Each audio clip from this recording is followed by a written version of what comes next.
નમસ્કાર, હું છું એન્કર અર્પિતા પટેલ. આપ જોઈ રહ્યા છો news snap channel. News snap ચેનલમાં દર્શક મિત્રો આપનું હાર્દિક સ્વાગત છે.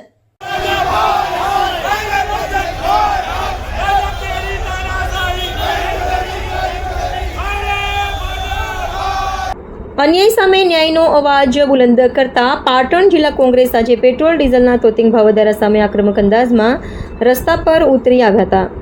સ્થાનિક સ્વરાજની ચૂંટણીઓ પૂર્ણ થતાં જ થયેલા ભાવ વધારા સામે કોંગ્રેસે સિદ્ધપુર 4 રસ્તા ખાતે ઉગ્ર વિરોધ પ્રદર્શન કરી હાઈવે પર ચક્કાજામ કર્યો હતો. પાટણ જિલ્લા કોંગ્રેસ કાર્યાલયથી મોટી સંખ્યામાં આગેવાનો અને કાર્યકરો રેલી સ્વરૂપે સ્થળ પર પહોંચ્યા હતા. ભાજપ સરકાર વિરોધી સૂત્રોચ્ચાર સાથે કાર્યકરોએ હાઈવે પર બેસી જઈ વિરોધ નોંધાવતા વાહનોની લાંબી કતારો લાગી ગઈ હતી. કાળઝાળ ગરમી વચ્ચે વાંચાલકો ટ્રાફિક જામમાં ફસાયા હતા. ચક્કાજામ દરમિયાન મોડેથી પહોંચેલી પોલીસ અને કોંગ્રેસ કાર્યકરો વચ્ચે ઘર્ષણના દ્રશ્યો સર્જાયા હતા. અંતે પોલીસે પરિસ્થિતિ નિયંત્રણમાં લેવા કોંગ્રેસના આગેવાનો અને કાર્યકરોની અટકાયત કરી હતી. કોંગ્રેસે ચીમકી આપી છે કે ભાવ વધારો પરત નહીં ખેંચાય તો આગામી દિવસોમાં વધુ ઉગ્ર આંદોલન કરવામાં આવશે. રિપોર્ટર પંકજ સાધુ, પાટણ.